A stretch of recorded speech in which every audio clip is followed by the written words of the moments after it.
Plano mo bang mag-abroad ngayong taong 2026 para sa mas magandang kinabukasan ng pamilya mo? Sa dami ng bansa ngayong nagbubukas ng pinto para sa mga Pilipino, saan nga ba ang pinakasulit at pinakamagandang puntahan? Kung naghahanap ka ng mas mataas na sahod, magandang benepisyo at mabilis na proseso, dahil dito ay tatalakayin natin ang top 10 ng mga magagandang bansa na maaari mong pagpilian at puntahan para tuparin ang pangarap mong makapag-ibang bansa ngayong 2026. But before that, disclaimer lang po, ang Recruit page po ay hindi po affiliated sa kahit anong agency or organization. Ang lahat ng impormasyong ibinabahagi ay para sa educational purposes lamang at na-verify namin sa abot ng aming kaalaman. Hinihikayat namin ang mga viewers na mag-research din sa sarili nila at i-verify ang mga detalye bago po gumawa ng anumang desisyon. The Top 10 List. Top 10. Australia. Sikat ang Australia sa napakagandang work-life balance at malinis na kapaligiran. In demand dito ang mga skilled workers sa agriculture, engineering at healthcare.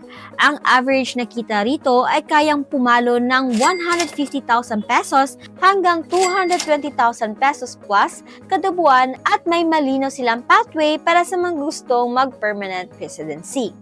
Top 9. South Korea. Sa ilalim ng legal na Employment Permit System or EPS, patok na patok ang South Korea sa mga factory at production workers.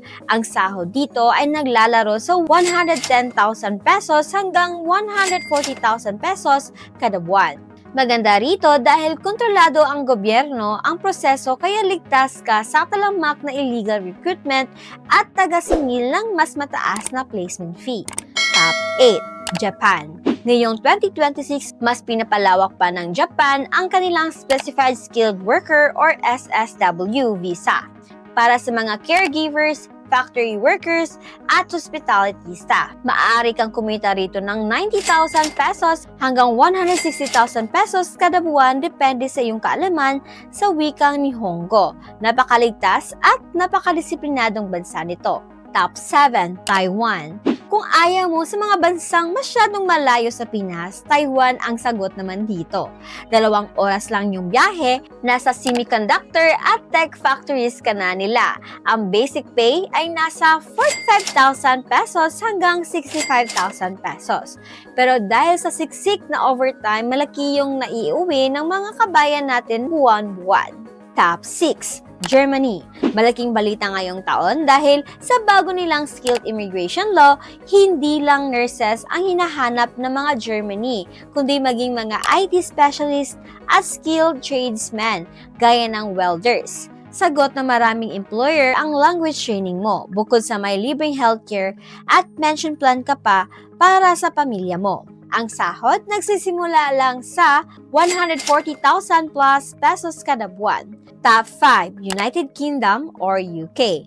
Nanatiling paboritong destinasyon ng mga Pinoy, nurses at caregivers ang UK dahil English-speaking ang bansa kaya walang masyadong adjustment ka sa wika. Sa ilalim ng kanilang NHS, ang mga nurses ay kumikita ng 120,000 hanggang 240,000 kada buwan, kasama ang libreng medical na benepisyo para sa buong pamilya mo. Top 4. United Arab Emirates or UAE. Para sa mga gustong makalipad agad at mabilis ang makapag-ipon, ang Dubai at Abu Dhabi ang go-to place sa Middle East.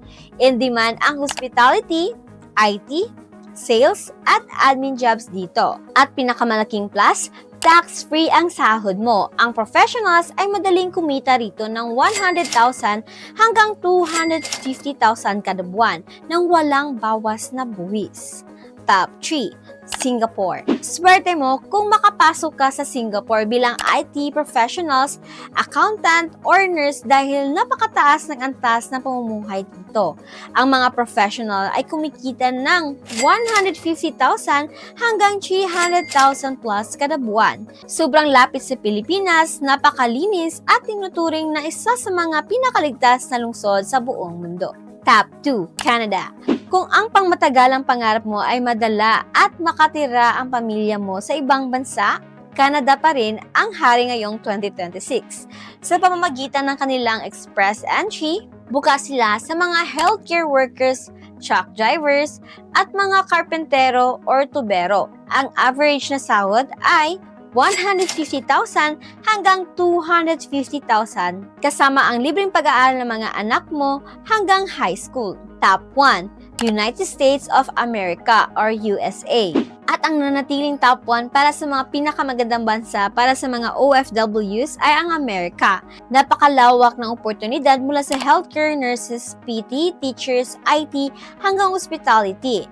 Pagdating sa sahod, ito ang may pinakamataas na potential kung saan ang mga nurses at professionals ay kayang kumita ng 200,000 hanggang 400,000 plus kada buwan. Plus, ito rin ang may pinakamalaking komunidad ng mga Pilipino sa buong mundo, kaya parang nasa Pilipinas ka lang din. At ayan ang ating top 10 list ngayong 2026 mga karikrod. Tandaan na sa pagpili ng bansa, wag lang sa sahod tignan. Isipin din ang kaligtasan mo, ang buwis, at ang kultura doon.